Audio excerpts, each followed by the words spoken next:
Dear traveller, and welcome back to another episode. Let's hit the ground running, guys. Let's head out here into the big echo chamber and just hit the ground running, boy. Why sit when we can stand? Why, it's 2022. Why sit when we can stand? Today, exciting day. We are looking at, that's right, the Olympus E500. Why do you care? Well, honestly, but if you're an Olympus fan, you already know. You already know. Because you're an Olympus dog. And Olympus guys, and girls, they're just another breed of people. They're just a completely different breed of people. And I love them. Because they're quiet. By nature, Olympus people are very quiet people. They're not like the Fuji Mafia or the Sony boys.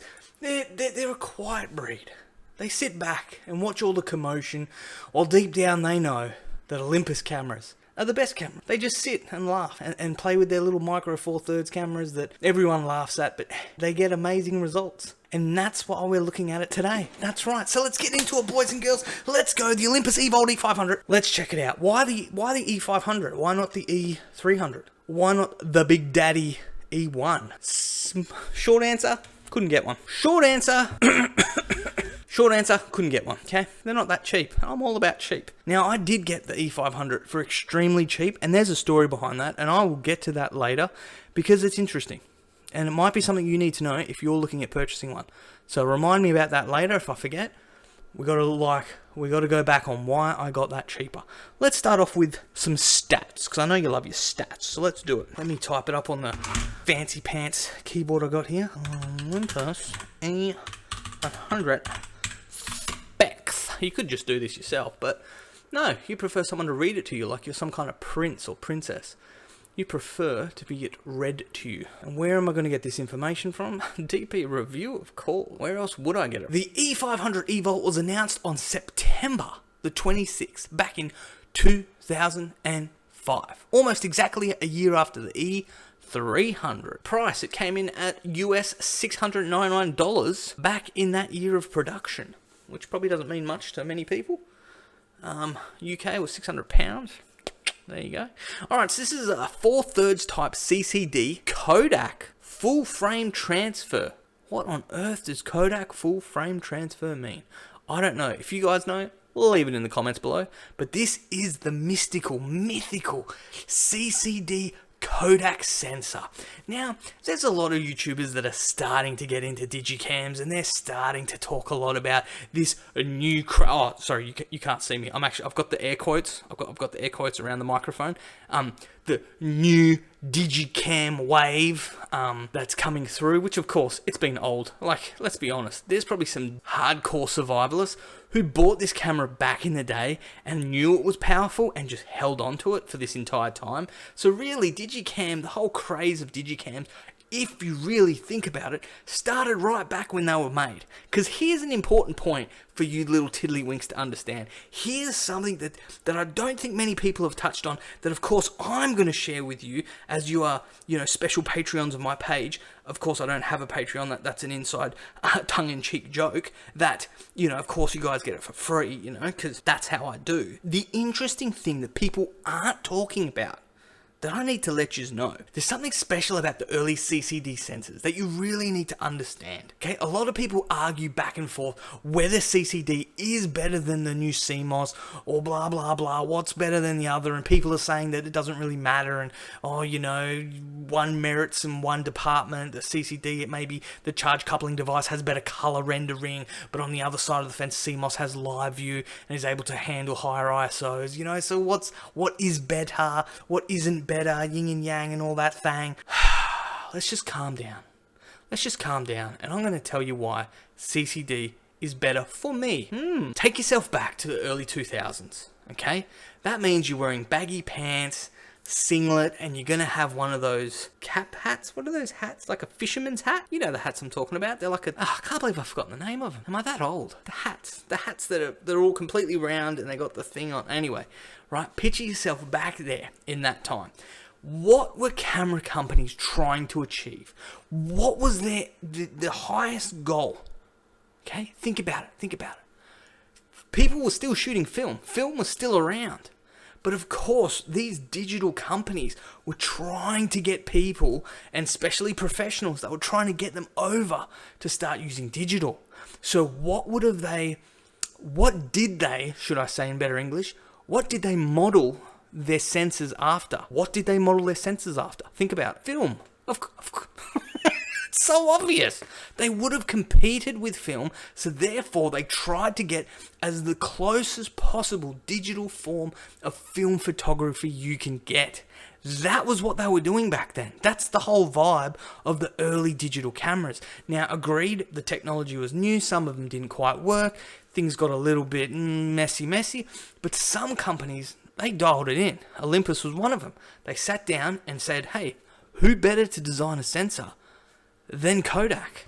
Doesn't that make sense? So here we are, we've got a Kodak CCD full frame transfer sensor. It's not a full frame sensor for all those newbies, it's a 1/4 sensor. Not a micro 1/4, just a 1/4 sensor. Thank you very much. What does that mean in the active area size, I hear you sigh? It's 17.3 millimeters by 13 millimeters. I don't know the American inch metric non-metric conversion on that. Just let it go. All right, 8 megapixels. I'm going to prove to you today, to all those naysayers who have 12, 16, 24 megapixels, I'm going to prove to you today 8 megapixels, more than enough. Okay, so this camera does have a fixed low pass filter, also known as an anti-alias filter, so it does have that. And of course, it has got the supersonic wave filter dust protection that Olympus came up with. That absolutely is amazing. This camera shoots in RAW plus JPEG, TIFF, JPEG, EXIF 2.2 at 3 levels. Oh boy, that's a lot of stuff. So it does lots of frame sizes. You can go all the way up to, the RAW is 3264 by 2448. There you go. Do with that information as you please. 4/3 standard lens mount. That's different to your micro 4/3. Don't get them confused, or else you'll be a sad boy. It's got 3-point TTL phase difference detection. Autofocus. Now look, boil that down. It's got autofocus. You know what? It works. It's pretty good for its age. I'm going to say that. It's pretty good for its age. It's got single shot autofocus, continuous autofocus, and manual focus. Focus by wire as well. Just so you know, that's got the old focus by wire. Okay, auto ISOs from 100 to 400. The camera itself goes up to 1600. Of course, I wouldn't go anywhere near that. I'd keep it around 1 to 200. That's old cameras. If you don't know that, get with it, right? And it's got a built-in flash. Can do sRGB colors and Adobe RGB colors, so that's pretty cool. Can shoot continuous 2.5 frames a second. Has a hot shoe viewfinder. It's got viewfinder info. This camera's got viewfinder info, which I think, for a camera of its age, it's the best, man. It's got autofocus frame, which is superimposed. It's got auto AE lock, AF confirmation mark, metering mode, exposure mode, shutter speed, aperture values, white balance, flash, battery check. All this heaps of stuff in the viewfinder. So it's an awesome viewfinder. Did I mention it's got a built-in flash? A bomb. Now apparently it's a plastic body, but apparently it's got a metal frame. So, you know, that's pretty cool. It feels sturdy. It feels really sturdy for, you know, it's an early 2000s camera. Okay, it's all plastic, but it's good plastic. Alright, so we've banged on about the specs. Big deal, it's got a whole bunch of stuff. Of course, being a CCD, you don't have live view, so you can't look at the back screen. You need to look through the viewfinder to compose your shots. How filmic of them to do that. Oh wow, CCD is actually quite filmic, because you don't look at the rear screen at all. You just take the photo. That's great. So enough of the geeky specs. Why are we talking about this camera in 2022? What's so special about this camera? We've tripped up before we've even started running, before the starting gun's even shot. Let's just get a few things straight, okay? And this kind of dates back to the CCD. Like I said before, CCD sensors and those early digital cameras, they were based on trying to replicate film, trying to get that film look and film feel in a digital body. And it took them a little bit of time to get there, but some of these early digital cameras really punch out an amazing color and feel to their images. And this is one of those cameras. Don't believe me? Hey, that's fine. That's absolutely fine. But think about this. Why would Leica use CCD sensors in their cameras? Why? Why would this same Kodak sensor be used by Leica? Think about it. They could use any sensor they want. Heck, they could design their own. But no, they decided to go with this one for some of their cameras. So that's right, kidlings. This particular sensor is actually in some Leica digital cameras that produce amazing colors. So if you can't afford the Leica ching ching whoop whoop whoop, doesn't matter. Grab yourself an Olympus E-Volt, either the E500, the E420, the E40, the E400, E300, the E1. You can't go wrong. Any of them are good. The E1 is actually the best out of all of them, and I think it has that extra little bit of chef's kiss, special salt and spice just put on it. Makes it extra special. However, they are getting hard to get, and the prices of these bad boys are rising. They are going through the roof, so I would grab it now before they become this, hard to get, impossible to find camera. Now they're still reasonable. But I got mine cheap, and that's right. I need to tell you why I got mine cheap. But first, before we get into that, you're probably asking yourself, if Olympus, the company Olympus, if they were a guitar chord, what chord would they be? Now, I've got the answer. I've done a lot of research, and it comes back that the Olympus would be the D chord. Of course they'd be the D chord. The D chord is a very overlooked and special chord. Okay, so why did I get mine cheaper? Because I'm savvy, and that's the end of that story. No, it's not. Alright, let's get into it. So, the reason why I got this camera cheaper is because there are two things about this camera that has kind of become a bit of a common fault. Okay, so it's something to look out for. Number one, this camera has 2 card slots. What a bonus! It's got an XD system for the Olympus cards, and it's got your old CF cards. Thank goodness for CF cards. Those things are just legendary. They fit most cameras. Get yourself a good CF card. And the good thing is it can handle some pretty high gigabytes as well. I think I've got a 16 gigabyte CF card, which gives me roughly 3,000 photos. Shooting for days, mate. Fantastic. So the issue that my camera had was that the XD card didn't work. So the original owner told me before I purchased the camera, hey, the memory slot doesn't work. The camera is broken. It's sold for parts only. Now, being a bit of a digicam savvy person, the first question I asked, what do you reckon the first question I asked was? Come on, put it in the little comments down below if you know what the first question. I bet you know what it is.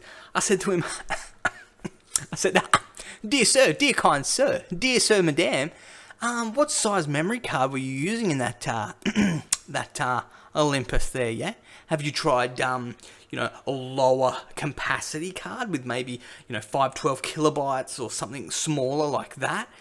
His response was typed out, tap tap tap. He responded with, I've tried various cards with the same result. Camera sold for parts only. So straight away I knew that, okay, this guy doesn't know what he's talking about, but that's okay. I explained to him that some of these older cameras use, smaller cards, but, anyway. So that's why he thought the camera was for parts only. But I thought, you know what? He said it came with some lenses. Why not give this thing a go? Worst case, if the body's completely dead, I can still make my money back on the lenses. Everyone wins in the end. So that's what I did. And I bought this camera for around about a half a tank of fuel. Now that's modern fuel prices, by the way.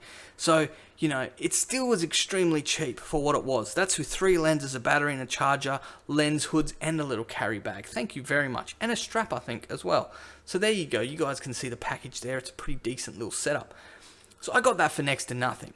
Now, I grabbed it, I tried an XD card in it, lo and behold, the XD slot doesn't work. It physically isn't clicking in and holding the card properly. I reckon if I taped the card in there and stuck it in there, it probably would work, but it seems like the little clicking mechanism just isn't working. So that was finished. Chucked in a CF card, and we're cooking with the gas. The CF card worked, no problems, fantastic, 5 stars. Extra chef's kiss on that one. Wham, wham. It worked fantastically. And I thought, man, I've nailed this. I've done it. But unfortunately, inside this camera was a hidden secret problem. A a hidden secret level boss problem that I didn't know about until I did some research. Found out it's also a common issue with these cameras. So gather close, huddle around, guys, huddle around. Come on, huddle around. Let's talk about it. Secret, hidden, bonus level boss that can go wrong with these cameras is the shutter. Or more specifically, the mirror. For some reason, when you actuate that shutter, the mirror can swing out, but it can't. Somehow it doesn't go back to where it's meant to, and it throws the camera into a bit of a frenzy. So that's what mine does, okay? So every time I take a shot with this camera, as soon as I've taken the shot, the camera goes into error and just bricks up. That's obviously annoying. I'm not going to lie. That's obviously annoying. But at the price point I got the camera from, you know what? It still works. Most people reckon that after time it wears itself back into place where it needs to be, and the problem just naturally goes away. So I'm still waiting for that to happen. Right now, every time I take a shot, it just bricks up. So what I do, if this happens to you, or you're looking for a secondhand one and you notice it's got the same issue, this is what I do. Use the CF card. Works for me all the times. Take the photo, let it lock up, wait about 2 or 3 seconds just to make sure that the file's been saved to card. Then I switch her off, I switch it back on, and there's the photo. Okay? So for me, at least it works. I can take photos with this camera. But every time I want to take a shot, I've got to switch it on and off again. Okay? Kind of, you know what, at first it really annoyed me, and of course, it's a bit buggy. It's not a positive. But you know what? It's an old clunky camera anyway. It's not really slowing me down that much. Switch it on and off again. It almost feels like I'm winding the film. You know what I mean? Come on. It's 2022. Who cares? These are some problems to look out for. Me personally, I don't mind using the camera as it is, and I'll continue using it and won't sell it. Now, let's talk about lenses. Those big glass globules that sit on the front of this old bad boy, because there's a lot you can pick on this camera. Now, here's the thing. A lot of people say that the lenses on these cameras are dirt cheap and you can score a bargain. I found very much the opposite. Lenses for these things are mighty expensive. And why are they expensive? All the Olympus people know the answer. Because Olympus glass, if you don't already know, it's pretty amazing stuff. Okay, I'm just going to put it out there. Olympus glass is pretty amazing. And any lens you could ever wish for, they've got. And it will be an absolutely stonking banger of a lens. Okay, that's just fact. Factoid. Olympus factoid. These people don't mess around. Olympus people don't mess around. They don't go for cheap lenses. They go for the good stuff. Okay, so pretty much any lens that's native to this body is going to be good. There is no such thing as a bad Olympus lens. It doesn't, well, at least in my experience, I've never tried one, okay? So don't be worried about what lens you get. However, I'll let you know my experience with the lenses that I've got. So with my kit that I got the 14 to 55 zoom lens, which is like, your walking lens. Then I've got the 40 to 150, which is a bit further. It gives you, almost a 300mm equivalent distance. So that's your sort of big one, made in Japan. I don't understand why some are made in Japan, some are made in China. Well, enlighten me if you can. But the lens that lives on this camera, okay, the lens that 90% of the shots I'm going to show you have been taken with is the 35mm f3.5, I believe, okay? Now, the prime lenses on these things are just nuts. This is a weird looking lens, but it's macro. I can get up super close. And for some reason, I don't know why, but I just seem to be able to nail better shots. It just focuses faster. The colors look slightly better. I don't know why. I can't explain why. But I find that this macro 35 3.5 is fantastic. Now, I've heard there's 25 2.0 lenses that are amazing. There's also 50mm something that are amazing. But these lenses are expensive, man. They're not cheap. But again, if you want to really invest into this system, there's great glass for it. There's fantastic glass for it. And I'm so glad that I got a prime lens for this camera with the kit, and it's a macro lens. This is like all I could ever ask for. So you've heard me yapping. How about we show with some photos, huh? Okay, let's chuck on some photos. However, I'm going to warn you of two things. One, these are going to be super high saturated color photos, okay? You might need to wear sunglasses on it. And two, if you're not a massive Olympus fanboy, you might be after you see these photos, okay? I'm that confident. Remember, these are 8 megapixels, most of these photos haven't even been edited, and if they have, they're only slightly just edited and bumped on Lightroom. So without further ado, please enjoy the Olympus E500, a sensor made by Kodak.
Believe these colors? Can you believe them? They're just ridiculous. They're just juicy. They're just drenched. They're like just a fresh picked orange off a tree, and you cut that bad boy, and it just, the juice is just dripping off that thing. Okay, everyone, I hope you enjoyed this episode. I just wanted to make it for all of you Olympus fanboys and girls, just to really show you how amazing this camera is. Get into it while you can, because I'm telling you, prices are gonna sky rocket on this little doohickey. So get one while you can. Watch out for those problems that could come up, so definitely check the camera before you buy it. Tell me what lenses you're using. Tell me if you can find cheap lenses for this thing, because I would be definitely all over that. And as always, I will catch you on the next one.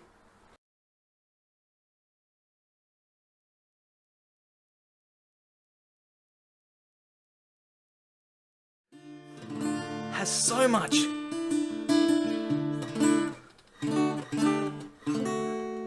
much feeling to it. The D chord can be just played in so many different ways.